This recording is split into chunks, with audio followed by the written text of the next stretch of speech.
Hello, my name is Luca Dell'Anna, and today I will give you a very simple model to understand indoor infection risk, and in particular, how you can evaluate how dangerous or safe an indoor gathering is and how you can make it safer.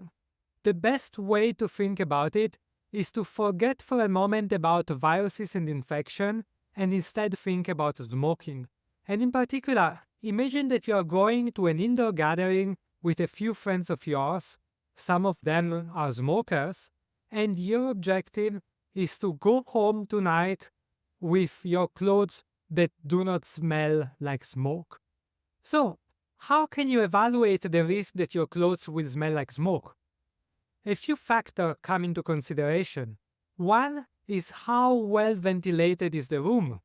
The more windows are open, the less your clothes will smell when you go back home. Another consideration is how many smokers are in the room, how close you sit to them, how long do you spend into that room. These are all considerations that matter. And the same applies to infection risk and to the risks of contracting a virus. The more infected people are in the room, the more likely you will be to contract the virus. The more poorly ventilated the room, the more likely you will contract the virus. The closer you sit to the people who are infected, the more you will contract the virus. The longer you spend into the room, the more likely you will contract the virus. Then, of course, some of the listeners might think, but Luca, it doesn't really mean much how many particles of the virus I inhale. As long as I inhale one single particle, I will get sick. But that's not what happens. Let's go back to the example about smoking. How likely is that your spouse, for example, will discover that your clothes smell like smoke and that you spent the evening in a room with some smokers?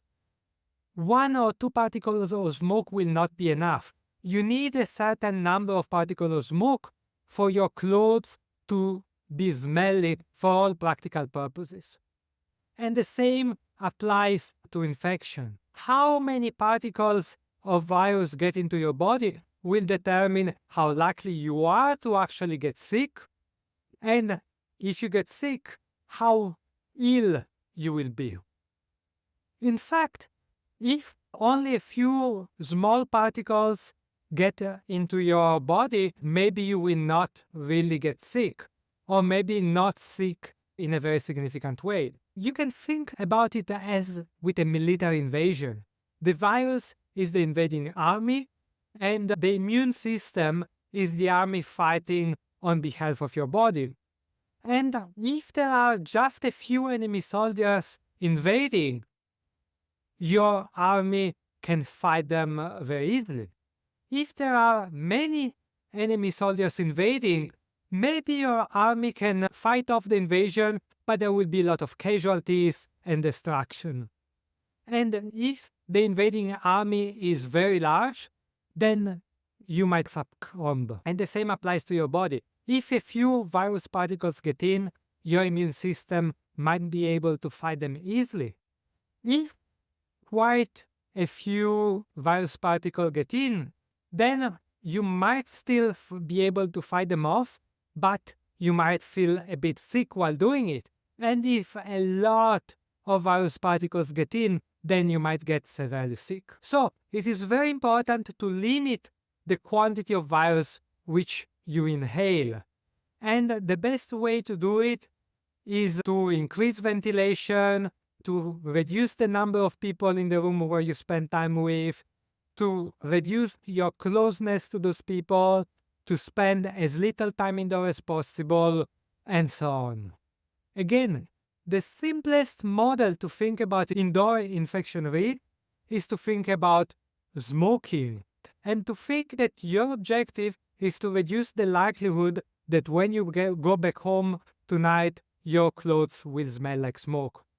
It's not a perfect model, but in my experience, it's a model that can help people think about indoor infection risk and reduce indoor infection risk in a way which is much better than the current situation.